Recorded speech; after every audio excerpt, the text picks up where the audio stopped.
Hello, my name's Amy. I'm the clinical specialist with Saebo. In this video I'm going to show you some exercises for a high level shoulder. So for those of you who've got a decent amount of movement but you really want to push that on further. So we're going to use the resistance to really help lift the arm to the end of its range. So I can already lift the arm without this device, but I'm going to use it to reach past the point of where I would normally be able to go. So what you need to do is play around with the resistance to get the right amount that you're having to work, but the device is just helping you get that last little bit of movement up towards the ceiling. You'll also then find that when you're bringing your arm back down again, there's going to be some resistance to work against, which is a great exercise for control around the shoulder.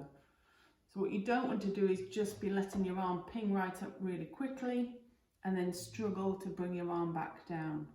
So get the tension correct that you can control that lift and you can still bring your arm back down again. And then I want to vary the direction. I don't want to just be able to lift up in a straight line. So it might be that I'm near a wall or a target or a board that I've got to reach towards different positions, different heights as I'm going forwards. So that's exercise number one, is trying to get that arm lifted higher than you would be able to. And what I've actually done to help me further is I've raised the height of this higher than I normally would. So this tension handle is slightly higher than my shoulder because then I'm not limited by the size of the device. So I'm going right up to the device's range. Another exercise you can do, again for control around the shoulder, is if I have this tension turned up quite high, if I don't do anything and relax, it will let my arm float up. What I'm going to do is a task or an exercise on the table.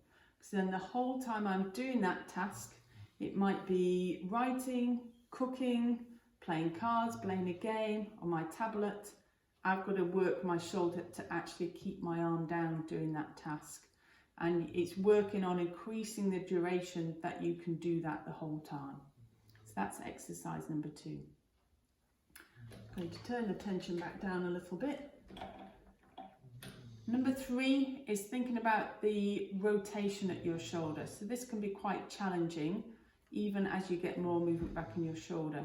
So by that, I mean this movement, that's external rotation. So you can by taking the weight away from your shoulder, you can access more easily the underlying activity that might be quite weak to really think about opening the front of your chest up. So it might be a target that you've got to take your hands apart.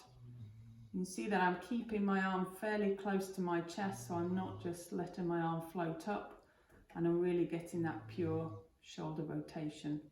So it may be that you need some feedback, some rolled socks that I've got to work on keeping against my chest so that my arm doesn't lift up, doing that rotation.